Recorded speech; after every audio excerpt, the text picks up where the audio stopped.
All right, sir, is your name Mr. Colvin? Yes, Your Honor. Okay.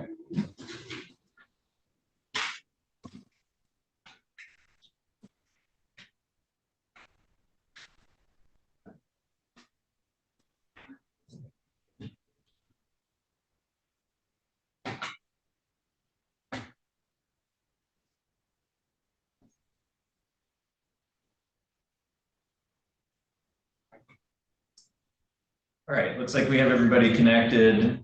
So we'll go on the record. This is People versus Leonard John Colvin. This is file number, Crawford County file number 225050. The record should reflect that Mr. Colvin is present today by video from Crawford County Jail. We have Mr. Haven present on behalf of probation, and Mr. Thompson is here for purposes of arraignment on behalf of Mr. Colvin. Mr. Colvin, you're before the court here today for two alleged probation violations. Have you been given a copy of the alleged violations? Yes, Your Honor. Okay. A couple of things I need to go through with you with regard to your rights. First of all, you do have the right to have a hearing as to whether or not you did violate your probation as alleged. You also have the right to have an attorney present and any subsequent proceedings. If you can't afford an attorney, one would be appointed for you at public expense.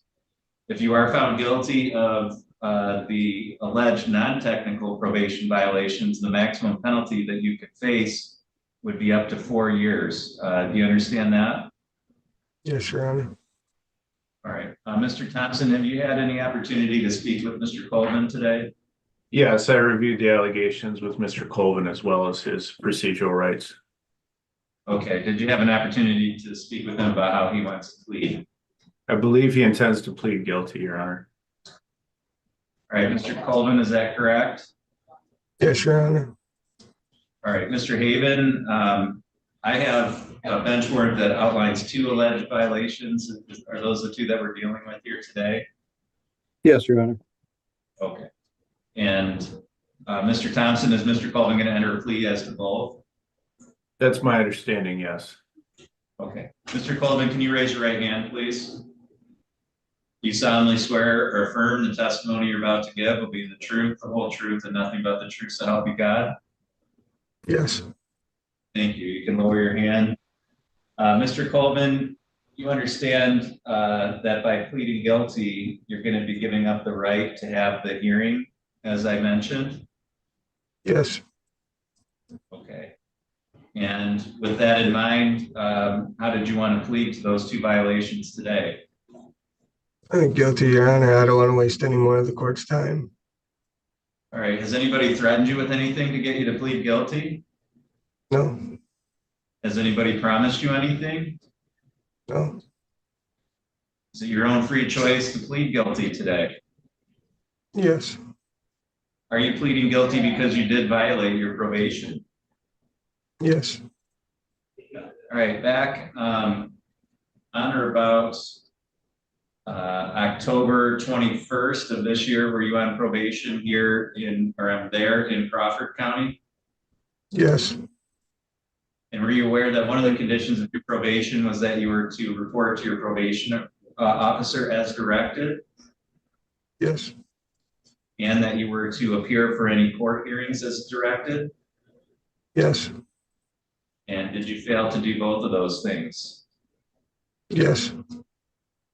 All right, the court finds that the plea is knowing, voluntary, and accurate. The court is satisfied there's a factual basis to support a finding that you did violate your probation as alleged. Court will accept your guilty plea. Your Honor. Yes. The one count was for failing to appear for a probation violation hearing, so he still had the pending previous violation, which was for not reporting as well. And with this plea, I'd be willing to dismiss that violation. Okay. So, Mr. Colvin, what that means is it sounds like you had a couple other outstanding violations. Those are going to be dismissed in exchange for your plea here today, okay? Yes. All right. Does that change anything about how you wanted to proceed here today? No. Okay. All right. Mr. Haven, in terms of sentencing, how do you want to proceed? Do you want to have an updated report prepared? I think that would benefit the court if we had the violation report prepared. Okay. All right, so the court will set this matter for a sentencing hearing. I'm gonna try, how long, do you think that's something that you could have ready by next Thursday, Mr. Haven? Yes, sir, I think I could. Probably in the next couple of days I could have it Okay, done and so, distributed.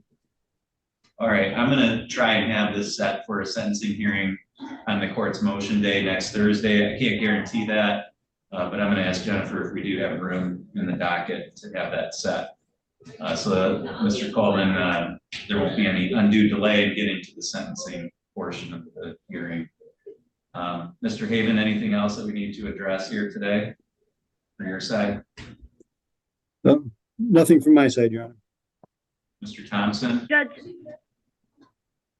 Your Honor, Mr. Colvin is requesting bond pending the sentencing hearing. He wanted the court to know that he is working, he's self-employed in construction. He has some jobs he's trying to finish up. And there's some weather concerns this time of the year, obviously, with getting construction done. He wanted the court to know that he's very sorry about missing the appointment in the hearing. His mother passed away May 3rd. She had suffered a stroke before then. And that was during the time that he missed the meeting with the probation officer. He believes that he intends to offer that evidence in mitigation at his hearing. He indicated to me that he believed that meeting with the probation officer that he missed was his last one for his probation, and that he was almost to a successful discharge. I haven't verified that with Mr. Haven, but Mr. Colvin also wanted the court to be aware of that and asked that the court consider a bond pending his sentencing. Thank you. Mr. Haven, do you take any position on that? Yes, Your Honor. I mean, as you can see, one of the conditions was he failed to appear for a court hearing. And I was looking back through his reporting record. The last time he reported in person in a probation office was over a year ago. He's had several excuses over time, including this one with me, with vehicle problems or transportation. He's been allowed to report by video, or someone might meet him in his house during a transfer home call, those types of things, but he simply has not reported in over a year. And so I think a moderate bond would be appropriate. And the fact that he's being sentenced next week, I think a higher bond might be appropriate. All right, given the plea in this case and Mr. Colvin's history of failing to appear, the court is going to deny bond pending the sentencing. And Mr. Colvin, you're going to be lodged there at Crawford County. But again, we'll get the sentencing hearing set for next Thursday so we can get through that phase as quickly as possible. Sarah, did I hear you? Did you have a question? I did, Judge. Question is that I don't know if he's screened or if he wants court-appointed attorney, so we could add one in on his case or not. I don't know if you addressed that. Thank you, Your Honor. Yes, he has been screened. He does qualify. I would be appointed as his attorney for the sentencing hearing. Okay. All right. Very good. Thank you. Thank you. All right. Thank you. That concludes our hearing for today. All parties are free to disconnect.